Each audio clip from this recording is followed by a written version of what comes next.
नमस्कार, स्वागत है आपका मेरे यूट्यूब चैनल पर।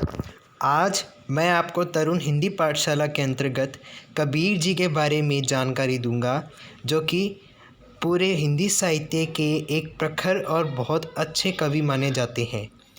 आप इस चित्र में उनको देख सकते हैं। उन्होंने टोपी लगा रखी है, उन्होंने मोरपंख धारण कर रखा है, उनके गले में रुद्राक्ष की माला है और उन्होंने कमली भी पहन रखी है। सबसे पहले आपको ये बताऊं कि जो कबीर जी हैं, उनके जो सम्मान है उसके रूप में उन्होंने जो हमारे को दिया, उसके लिए भारत सरकार ने उनके लिए एक स्टैम्प यानी एक उनके लिए स्टैम्प लगा रखी है। इस स्टैम्प को आप देख सकते हैं, जिसमें उनकी एक तस्वीर अंकित है। कबीर के जीवन और मृत्यु के बारे में वैसे तो अनेक किंवदंतियाँ हैं, लेकिन कहा जाता है कि उनका जन्म 1398 में हुआ था और वाराणसी के पास काशी में उनका जन्म हुआ था, जो कि उत्तर प्रदेश में है। अब अगर साहित्य की दृष्टि से देखें तो जो कबीर है वो निर्गुण साहित्य धारा के कवि थे। हमारे जो हिंदी साहित्य है उसको दो भागों में बांटा हुआ है, एक तो सगुण धारा और एक निर्गुण धारा। सगुण धारा तो वह है जिसके अंदर बहुदेववाद यानी कि जो मस्जिद मंदिर इनके अंदर जो पूजा पाठ होती है उस पर ज़्यादा ध्यान दिया जाता है। और निर्गुण काव्य धारा में वह लोग हैं जो कि केवल निराकार जो ईश्वर हैं उनका ध्यान करते हैं, तो उसमें ये बहुत बड़े कवि माने जाते हैं। वैसे सगुण कवि धारा में तुलसीदास जी बहुत ही अच्छे कवि थे, लेकिन जो निर्गुण काव्य धारा है उसके अंदर संत कबीर दास का नाम देखने को मिलता है। संत कबीर दास जी ने हर धर्म की जो कमियां हैं उनको उजागर किया और उनके अंदर सुधार लाने की कोशिश की। उन्होंने हिंदू धर्म की भी कमियां निकाली तो उन्होंने मुस्लिम धर्म की भी कमियां निकाली। इसीलिए हजारी प्रसाद द्विवेदी जी, जो कि हिंदी के एक बहुत बड़े कवि और एक बहुत बड़े साहित्यकार थे, उन्होंने इनको वाणी का डिक्टेटर कहा है।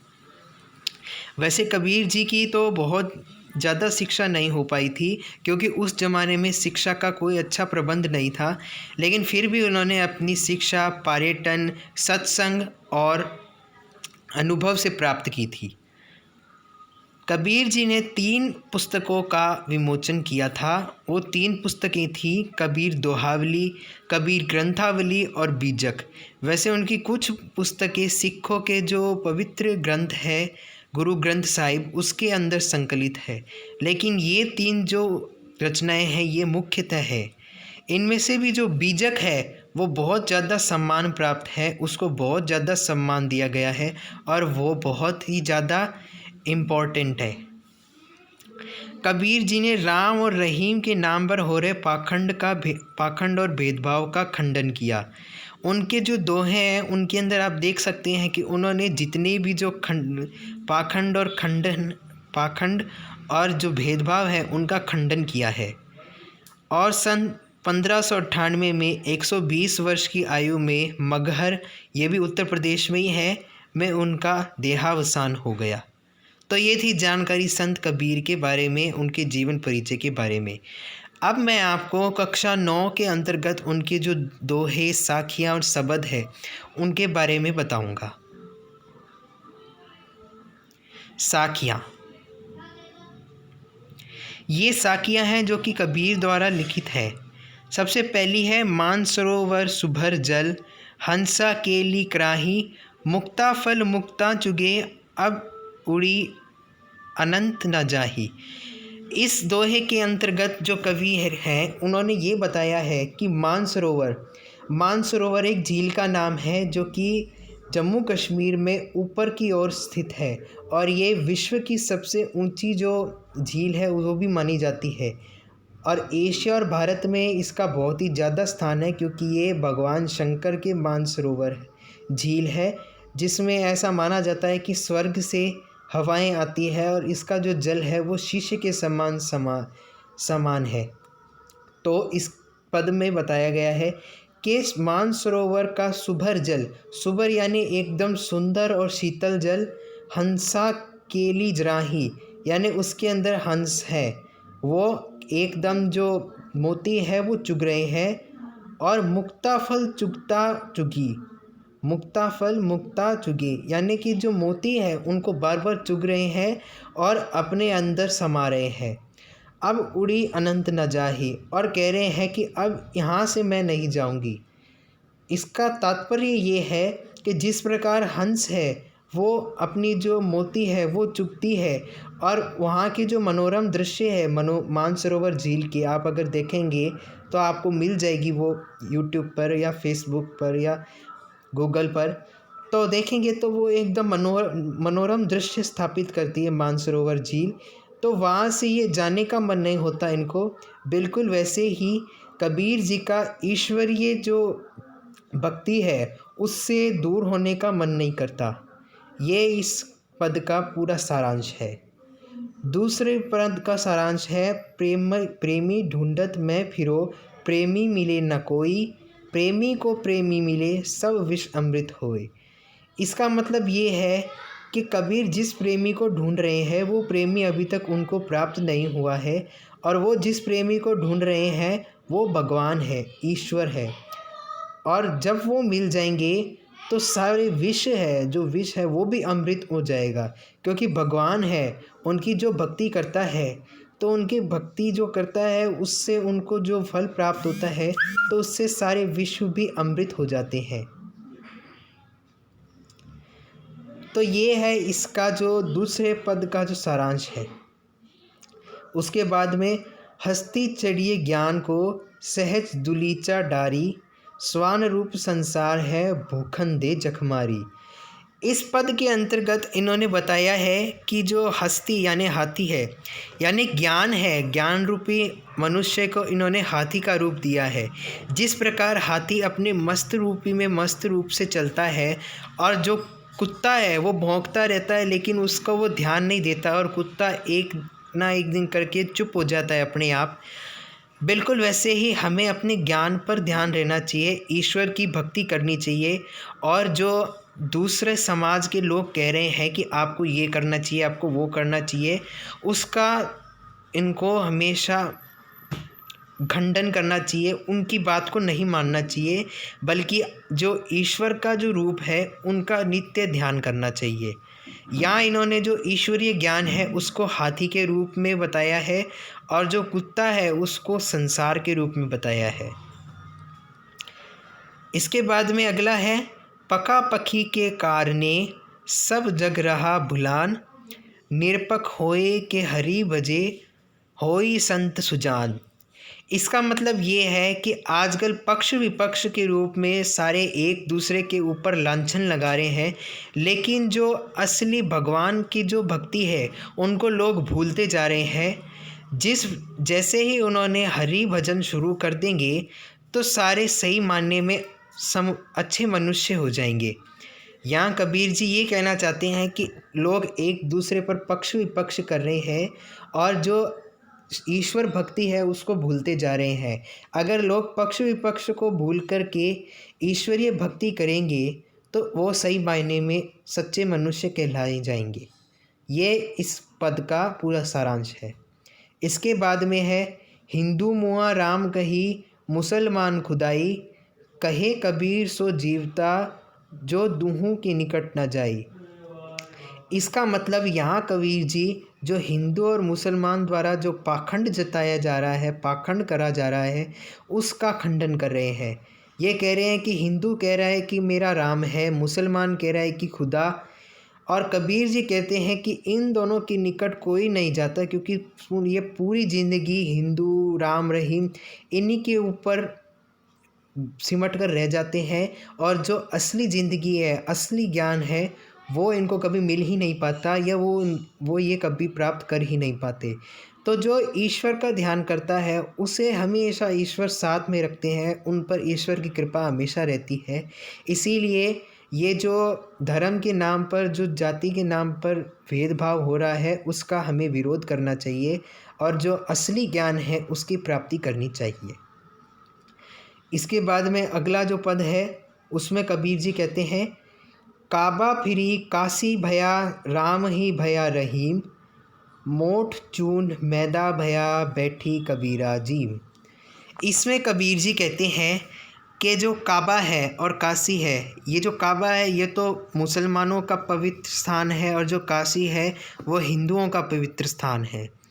तो इसमें कह रहे हैं कि कोई कहता है कि हमें काबा जाना चाहिए, कोई कहता है हमें काशी जाना चाहिए, कोई कहता है हमें राम जी का ध्यान करना चाहिए, कोई कहता है हमें रहीम जी का ध्यान करना चाहिए। तो इसमें कह रहे हैं कि जिस प्रकार से हम जो चक्की पर जो आटा पीसते हैं, तो जब मोटा आटा पीसते हैं तो जो मोटा अनाज पैदा होता है और उसे जब अपन बारीक पीसते हैं तो मैदा बन जाता है। बस वही रूप है कि हम अगर उसे छोटे रूप में बेचते हैं तो वो मैदा बन जाता है और जब बड़े रूप में बेचते हैं तो वो मोटा अनाज बन जाता है। बिल्कुल वैसे ही ये कहना चाह रहे हैं कि इन्होंने राम के रूप में, किसी ने राम के रूप में भगवान को देखा है, किसी ने रहीम के रूप में, लेकिन देख तो वो भगवान को ही रहे हैं, देख तो वो ईश्वर के रूप में ही रहे हैं और अंत में वो ईश्वर के रूप में ही समाहित हो जाएंगे।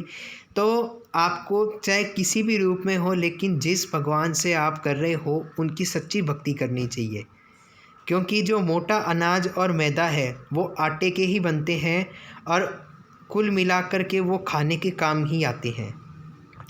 और इसका जो आखिरी साखी है, आखिरी जो इनका पद है वो है, ऊंचे कुल का जन्मिया जे करनी ऊंच न होई, सुबरन कलश सुर भरा साधु निंदा सोई। इसमें ये कह रहे हैं कि ऊंचे कुल का होने से कुछ नहीं होता, आदमी की करनी ऊंची होनी चाहिए, यानी उनके कर्म ऊंचे होने चाहिए। जिस प्रकार सोने के कलश में अगर शराब को रख दे तो भी जो अच्छे लोग हैं वो इसकी निंदा करेंगे और जो अच्छे लोग हैं वो इससे दूरी बना कर रखेंगे। बिल्कुल वैसे ही ऊंचे कुल में जन्म लेने से कुछ नहीं होता, क्योंकि शराब चाहे सोने में रखी जाए या पीतल में रखी जाए, जो अच्छे लोग हैं वो उनका हमेशा खंडन करेंगे। इसीलिए ऊंचे कुल में जन्म लेने से कुछ नहीं होता, हमें कर्म अच्छे करने चाहिए, तभी उसका फल हमें मिलता है। तो ये थी इनकी साखियाँ। अब इनके जो शब्द हैं उनके बारे में भी जानते हैं। शब्द, इनका पहला शब्द है, मोको कहाँ ढूंढे बंदे मैं तो तेरे पास में, मैं ना देवल मैं ना मस्जिद ना काबे कैलाश में, मैं तो कोनो क्रिया ना तो मैं कोनो क्रिया कर्म में, ना ही योग बैराग में, खोजे होए तो तुरंत मिली हो पल भर की तलाश में, कहे कबीर सुनो भाई साधो सब श्वासों की श्वास में। इसमें कबीर जी कह रहे हैं कि जो राम रहीम इनकी जो ढूंढ रहे हैं, इनके ढूंढने से कुछ नहीं होता। भगवान को अगर अपन अपने सच्चे मन से ढूंढेंगे तो वो हमारे सामने ही मौजूद है और वो हमें मिल जाएंगे। वो ना तो देवल में मिलेंगे, ना तो वो मस्जिद में मिलेंगे, ना ही वो मंदिर में मिलेंगे, ना वो काबा या कैलाश में मिलेंगे, ना तो वो किसी क्रियाक्रम से मिलेंगे या ना वो किसी योग बैराग से मिलेंगे। वो उन्हें तब मिलेंगे जब वो अपने मन से उनको देखेगा। यहाँ कह रहे हैं कबीर जी, कहे कबीर सुनो भाई साधो सब श्वासों की श्वास में, यानी कि भगवान आपको अपने सारे लोगों के अंदर मिलेंगे, इंसान के अंदर मिलेंगे। ऐसे पत्थरों की मूर्तियों में नहीं प्राप्त होंगे वो। ऐसे आप चाहे पूरी ज़िंदगी उनको देखो वो नहीं मिलेंगे, लेकिन अगर उन्हें सच्चे मन से या सच्ची भक्ति से देखो तो वो आपको पत्थर में भी मिल जाएंगे। और अगर आप उनको सही सच्चे मन से ना देखो तो वो आपको मूर्तियों में भी नहीं मिलेंगे। ये इस शब्द का सारांश है। उसके बाद में दूसरे जो शब्द है उसका भी सारांश देख लेते हैं। संतो भई आई ज्ञान की आंधी रे, भ्रम की टांटी सभी उड़ानी, माया रहे ना बांधी, हिति चित्त के द्वैत धुंधी गिरानी, मोह बिलंडा टूटा, जिनको लानी परी घर उपरी, कुबुद्धि का भांडा फूटा, जोत जुगती सरी करी संतो बांधी, निर्चु चुए न पानी, कूड़ कापट काया का निकस्या, हरि की गति जब जानी, आंधी पीछे जो जल बूठा, प्रेम हरि जब बाना, कहे कबीर भान के प्रगटे, उदित भया तम खाना। इस पद में कबीर जी कहते हैं कि हम ऐसे निरे मूर्ख हैं कि जब तक ज्ञान की आंधी नहीं आती, हमको जो असली ज्ञान है वो आपको कभी प्राप्त होता ही नहीं है। यानी ज्ञान की आंधी के रूप में यहाँ कहना चाह रहे हैं कि जब तक ईश्वरीय ज्ञान आपको नहीं मिलेगा तब तक आप ऐसे ही मूर्ख रहेंगे, और जब आपको ईश्वरीय ज्ञान मिलेगा तब आप मोह माया का जो टाँटी रूपी टाँट यानी कि जो खपरेल है, टैन है, वो उड़ जाएगी और आपको जो मजबूत जो दीवार है यानी कि भगवान की जो भक्ति रूपी दीवार है वो आपको बचाएगी, और वही ही आपको बचाएगी। तो इसमें कबीर जी कहते हैं कि हमें हमेशा जो ईश्वर है उनका ध्यान करना चाहिए, हमें जो ईश्वरीय ज्ञान है उनका हमेशा सुमिरन करना चाहिए, क्योंकि जो मूर्ख लोग हैं उनका हमेशा भांडा फूटता है, जो कुबुद्धि है उसका हमेशा भांडा फूटता ही है और वो हमेशा अंत में पछताता है। इसीलिए ज्ञान की आंधी जब आती है, ईश्वरीय ज्ञान की आंधी, तो वो जो कच्चे पक्के जो मकान रूपी जो इनके ज्ञान है वो तो ख़त्म हो जाते हैं, और जो ईश्वरीय ज्ञान है वो पक्के मकान के रूप में रह जाते हैं, और आंधी उनका कुछ नहीं बिगाड़ पाती बल्कि वो उनको मजबूती प्रदान करती है। तो यहाँ कबीर जी ने इन शब्द और साखियों के माध्यम से जो सच्चे मनुष्य है उसकी पूरी झलक दिखाई है, और बताया है कि हमें हमेशा सच्चे मनुष्य की ये पहचान होनी चाहिए। अगर हम ये पहचान रखते हैं तो हम सही मायने में सच्चे मनुष्य कहलाएंगे। तो आज की ये जानकारी कबीर जी के बारे में थी। अगर आज का वीडियो आपको मेरा अच्छा लगा हो तो इस वीडियो को लाइक करें, शेयर करें, सब्सक्राइब करें और चैनल को सपोर्ट करें। धन्यवाद।